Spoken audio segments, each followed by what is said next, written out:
मित्रांनो, 3 year law सी-ई-टीसाठी आता साधारणतः 18 दिवस बाकी आहेत आणि या कमी दिवसामध्ये या सी-ई-टीचं प्रिपरेशन आपण कशा पद्धतीने करायला हवं, या सी-ई-टीच्या डेट एक्सटेन्शनचे काही चान्सेस आहेत का?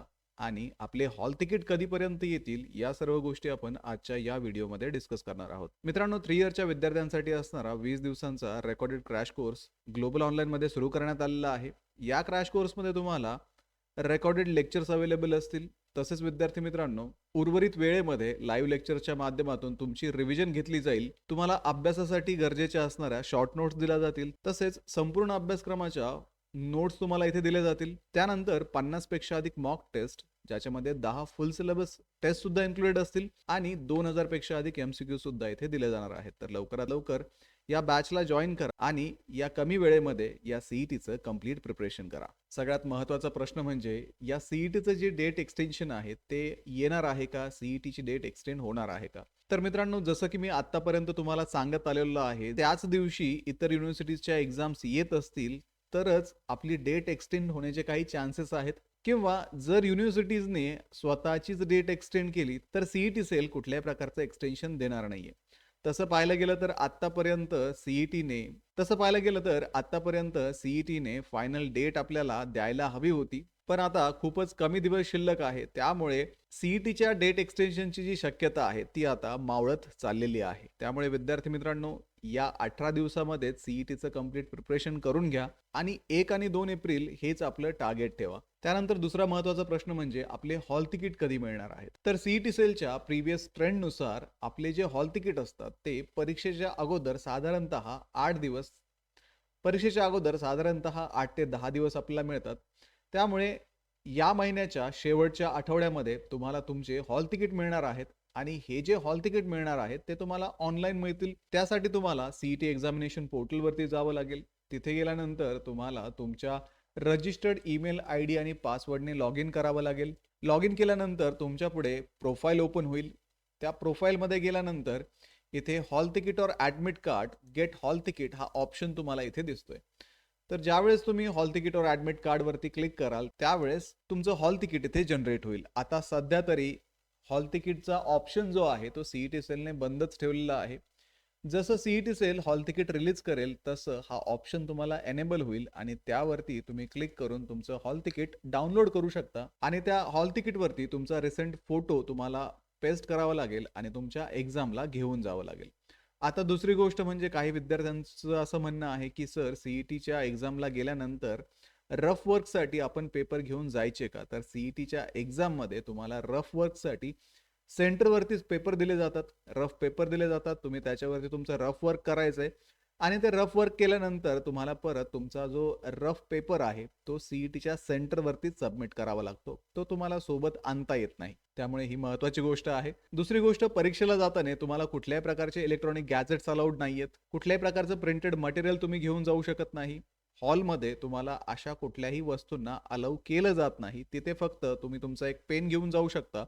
तुमचं हॉल तिकीट, तुमचं आयडी प्रूफ आणि एक पाण्याची बॉटल फक्त आतमध्ये अलाउ करतात. त्याच्या पलीकडे तुम्हाला सीईटीच्या एक्झामिनेशन हॉलमध्ये काहीही घेऊन जाता येत नाही. तसंच विद्यार्थी मित्रांनो, आता तुम्ही फॉर्म भरत असताना 4 डिस्ट्रिक्टचे वेगवेगळे ऑप्शन्स दिलेले आहेत आणि या 4 डिस्ट्रिक्टच्या ऑप्शन्समधून जो तुमचा पहिला डिस्ट्रिक्टचा ऑप्शन असेल त्याच डिस्ट्रिक्टमध्ये शक्यतो तुमचं जे एक्झाम सेंटर आहे ते येणार आहे. आणि वर्स्ट केस सिनारिओमध्ये जर तुम्हाला त्या त्या डिस्ट्रिक्टमध्ये एक्झामचा स्लॉट मिळाला नाही तर तुमचा जो सेकंड प्रेफरन्स असेल तिथे तुमची एक्झाम होऊ शकते.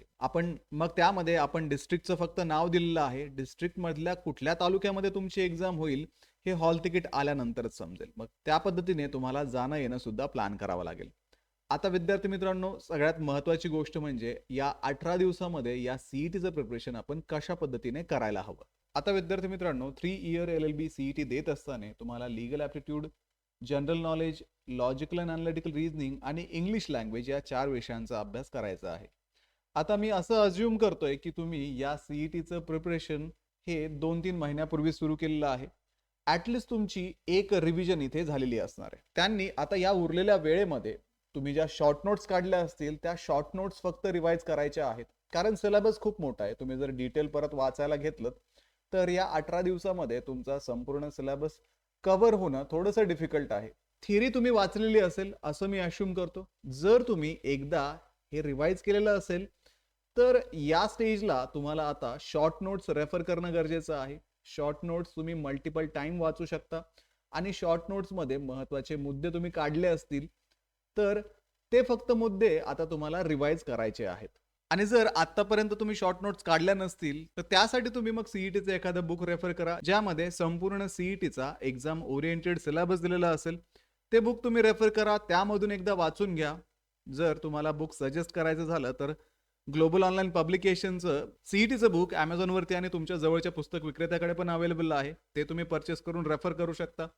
आता ज्यांनी ॲटलिस्ट एकदा थिअरी वाचलेली आहे, त्यांनी शॉर्ट नोट्स रिवाइज करून मॉक टेस्टची प्रॅक्टिस आता सुरू करणं खूप गरजेचं आहे. लीगल ॲप्टिट्यूड आणि लीगल रिझनिंगच्या बाबतीत जर आपण विचार केला, तर कॉन्स्टिट्यूशनमधून, कॉन्ट्रॅक्ट लॉमधून, क्रिमिनल लॉमधून जास्तीत जास्त प्रश्न विचारतात. त्याच्यामुळे त्यावरती तुम्ही फोकस करा. त्यानंतर लीगल ॲप्टिट्यूड, लीगल रिझनिंगमधून मॉक टेस्ट तुम्ही प्रेफर करा. कारण तुम्ही जर या स्टेजला मॉक टेस्ट दिल्यात, तर तुम्हाला प्रश्नांची ओळख होईल. ॲटलिस्ट तुम्हाला एक अंदाज येईल की सीईटीमध्ये कुठल्या लेवलचे प्रश्न विचारले जातात आणि कशा पद्धतीने ते प्रश्न सॉल्व्ह करायचे असतात. एकदा तुम्हाला त्या प्रश्नांचा जर अंदाज आला, तर पुढे परीक्षेमध्ये सुद्धा तुम्ही इझिली ते प्रश्न सॉल्व्ह करू शकता. लीगल ॲप्टिट्यूडमध्ये principle and fact based question सुद्धा तुम्ही करणं गरजेचं आहे.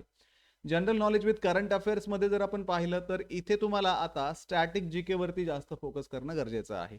स्टॅटिक जीके मध्ये मग बुक्स अँड ऑथर असतील, त्याच्यानंतर महत्त्वाचे दिवस असतील, महत्त्वाचे इव्हेंट्स असतील, कल्चरल जनरल नॉलेज असेल, कुठल्या राज्यामध्ये काय फेमस आहे, कुठल्या राज्याची कुठली कॅपिटल आहे, कुठल्या देशाची कुठली कॅपिटल आहे, त्यानंतर स्पोर्ट जनरल नॉलेज असेल, अपॉइंटमेंट असतील, या गोष्टी तुम्ही स्टॅटिक जनरल नॉलेजमध्ये आता रेफर करणं गरजेचं आहे. तसंच विद्यार्थी मित्रांनो, एन्शियंट, मिडिवल, मॉडर्न या 3 हिस्ट्रीज करा. तसंच जॉग्रफी, इकॉनॉमिक्स आणि जनरल सायन्स करा. जॉग्रफीमध्ये तुम्हाला भारताचा भूगोल आणि महाराष्ट्राचा भूगोल करणं गरजेचं आहे. त्यामध्ये मग तुम्ही नद्या करा, पर्वतरांगा करा, तलाव करा, जलसिंचन प्रकल्प करा. त्याचा तुम्हाला सीईटीमध्ये नक्कीच फायदा होईल. लॉजिकल अँड अॅनालिटिकल रिझनिंगच्या बाबतीत तुम्ही इथे मॅक्सिमम MCQ सॉल्व्ह करण्याची प्रॅक्टिस ठेवा. त्याच्यामध्ये ज्या ट्रिक्स असतात त्या ट्रिक्स जाणून घ्या, ज्याचा उपयोग तुम्हाला परीक्षेमध्ये लवकरात लवकर हे प्रश्न सॉल्व्ह करण्यासाठी होईल. त्यामुळे लॉजिकल रिझनिंगचे रेग्युलरली तुम्ही डेली MCQ सॉल्व्ह करणं मस्ट आहे. तरच तुमचा पेपर हा 120 मिनिटांमध्ये कव्हर होणं पॉसिबल आहे. इंग्लिश लँग्वेजच्या बाबतीत कॉम्प्रिहेन्शनची प्रॅक्टिस करा. कॉम्प्रिहेन्शनमध्ये खूप जास्त वेळ जातो. लवकरात लवकर प्रश्न सॉल्व्ह कसे होतील हे पहा. आणि शेवटी ज्यावेळेस तुम्हाला परीक्षेला एक आठवडा शिल्लक राहील, त्यावेळेस फुल सिलेबस मॉक टेस्ट द्या. ग्लोबल ऑनलाईनच्या बॅचमध्ये तुम्हाला 10 फुल सिलेबस नवीन पॅटर्ननुसार मॉक टेस्ट सुद्धा अवेलेबल आहे. त्या सुद्धा तुम्ही प्रॅक्टिस करू शकता. तर अशा पद्धतीने एकंदर तुम्हाला शॉर्ट नोट्स इथे रेफर करायचे आहे, सेक्शन वाईज मॉक टेस्ट द्यायचे आहेत, फुल सिलेबस मॉक टेस्ट द्यायच्या आहेत, MCQची प्रॅक्टिस करायची आहे. जर या गोष्टी तुम्ही केल्या, तर तुम्हाला सीईटीमध्ये नक्कीच चांगले मार्क्स मिळतील आणि तुम्हाला पुढे ॲडमिशन सुद्धा चांगल्या कॉलेजमध्ये मिळेल. तर या सगळ्या प्रिपरेशनमध्ये मदत करण्यासाठी ग्लोबल ऑनलाईनचा 20 दिवसाचा रेकॉर्डेड क्रॅश कोर्स तर आहेच, सोबतच ग्लोबल ऑनलाईन पब्लिकेशनचे बुक आता Amazonवरती आणि तुमच्या जवळच्या पुस्तक विक्रेत्याकडे पण अवेलेबल आहेत. हे पुस्तकं तुम्हाला मराठी आणि इंग्रजी अशा दोन्हीही माध्यमामध्ये मिळतील. आणि या बुकमध्ये संपूर्ण सिलेबस कव्हर केलेला असून सोबतच विद्यार्थी मित्रांनो, प्रश्नसंचामध्ये तुम्हाला 2600 पेक्षा अधिक प्रश्न इथे प्रॅक्टिससाठी दिलेले आहेत. त्यामध्ये तुम्हाला मागील वर्षाचे ऍक्च्युअल PYQ सुद्धा मिळणार आहेत आणि थिअरीच्या बुकमध्ये सर्व सिलेबस इथे कव्हर केला जाणार आहे. तर डिस्क्रिप्शन मध्ये दिलेल्या लिंक वरती जाऊन आजच हे बुक ऑर्डर करा किंवा तुमच्या जवळच्या पुस्तक विक्रेत्याकडे याची चौकशी करा. तर व्हिडिओला लाईक करा, तुमच्या मित्रांना हा व्हिडिओ शेअर करा, ग्लोबल ऑनलाईनला सबस्क्राईब करा. सोबतच विद्यार्थी मित्रांनो, एक्झामचं प्रिपरेशन आता तरी सुरू करा. भेटूया पुढच्या व्हिडिओमध्ये. थँक्यू.